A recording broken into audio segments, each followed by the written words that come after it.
Hey everybody, welcome back to the channel. If you watched the last video, it was actually Ian rolling with Peyton, and then we're gonna have me pick up the rest of the rolls with Peyton here.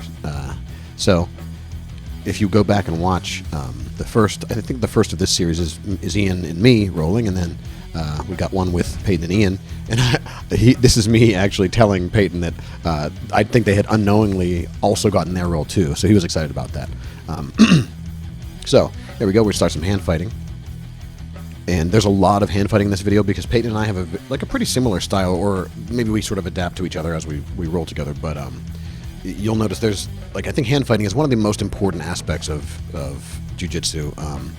Both I feel like it's almost the first and last line of defense, almost always. If you win the hand fight, if you stay in good position during the hand fight, you're probably going to be in a good position the whole time.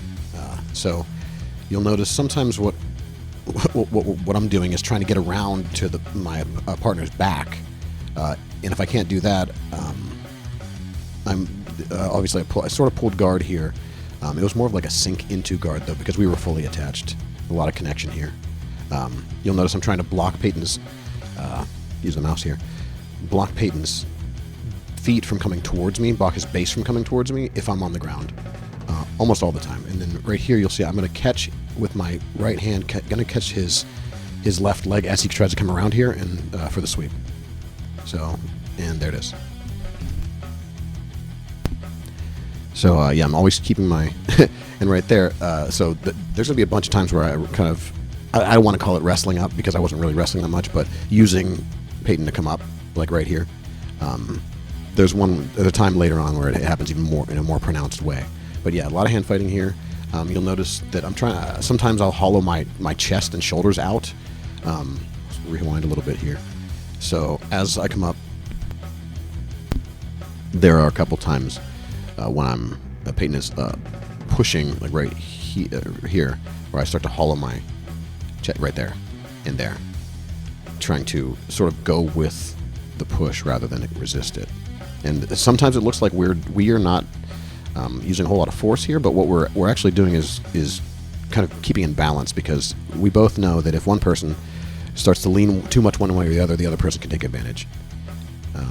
That was the time before that stand up where I'm only using him to come up actually. So I have his hand there, and then I just kind of leaned back and stood up, planted my feet on the mat. Continue some hand fighting, and I just stayed connected towards the top. Peyton had almost a really good shot there. I mean, I really had to hold on there for a second. So let's see that one more time. We come up, and then he plants his head on my chest, and actually does get both of my legs, like right above my upper thigh, back of my thighs. But yeah, right there. But I managed to stay connected to his upper body, so I didn't get knocked over. And we're both using these cross blocks, and I'm trying to get around to his back. Whenever I have a 2-on-1 with his arm here, what I'm doing is my body weight is behind whichever hand has the up above the elbow here. So this hand is kind of fulcruming against this hand, but my body weight is attached here, so that as I lean on this arm, Peyton feels threatened because there's a lot of pressure. It starts to build pressure on the elbow, and it makes him want to turn away from that. Sometimes someone will give you their back, but Peyton's too smart for that, so he does some good defense. But that's pretty much what I'm doing a lot of the time here, and using the collar tie, and also blading my body one way or the other, depending on.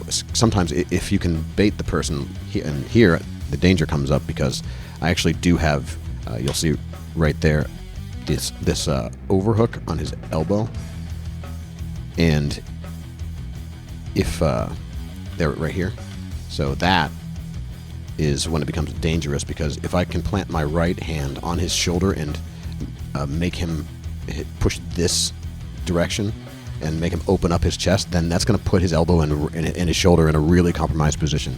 And if then I can raise my my elbow, then that would be a submission. I don't get that, but that's kind of why that's why this danger is indicated, because this is a dangerous position. He's doing a good job defending.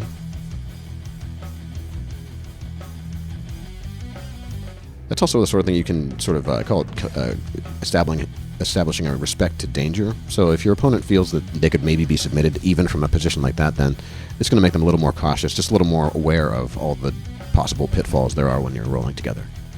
So before, whenever Ian was rolling and trying to pass Peyton's guard, I was pointing out he needed to control the hips. So you'll notice there's several ways to control the hips. What I'm doing here is, so sometimes I'm planting my hand on Peyton's hips or on his knee, or I'm catching his other leg with my leg. Now, he has a half guard here, but when I say control the hips, I mean I don't want his hips to move away from me. So if this leg is here and he's connected to it, this hip can't slide further away on the mat.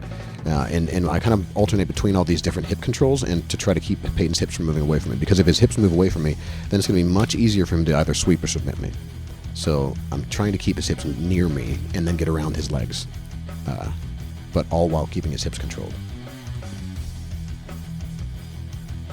And you'll see how my positioning is doing some of the hip controlling without me actually having to touch his hips. I'm feeling what he's doing and using that to make sure he's not sliding away from me. I'm trying to get around this top. So right now my right hand's doing the hip control. And again, I'm trying to kind of hollow out my body so he can't push on me. Does a nice job and gets a little sweep there, but I think that I'm going to eventually stand up here.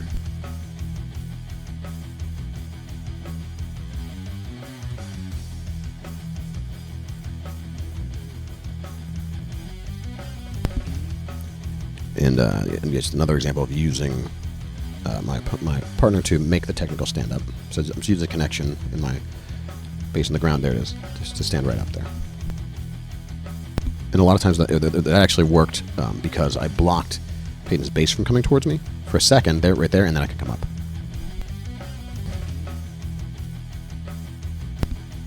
You could save yourself a lot of energy by just doing a lot of blocking rather than trying to use big motions. So we're back to hand fighting. And because I've been doing that hollow body thing, Peyton has to be aware that if he tries to push on me, it's going to feel like I'm not there. And so he knows I'm going to try to get to his back. And that's, my body weight is again behind my left arm now. I'll go back there for a second. Right here. I'm leaning and pulling his arm open with my right hand, but most of my weight is leaning on this left side. And so he feels like he has to free himself. Sort of a blocked half shot there. And yeah, whenever Peyton goes to block with his arms, that's when I'm trying to control his beyond his elbow. And we get in close guard, and I think he gets out of this immediately because he does. Yeah, that was nice posturing up there.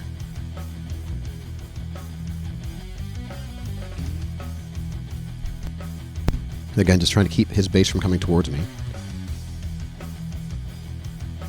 I'm also kind of thinking about, if the person was trying to strike me or whatever, that I would be able to defend with at least one of my arms, my head, stand up again.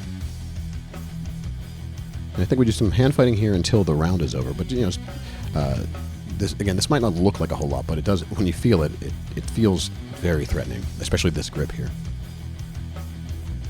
And there's a deep hollowing there at the end, right before the bell. So we're turning around and let's get that deep hollow. It's almost like a dance move.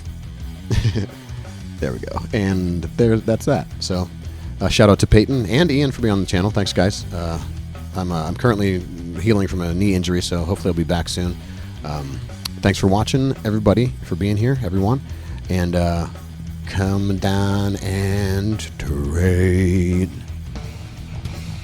Oh, and don't forget to watch those videos, the earlier ones. I'll post them in the description. Come down, train.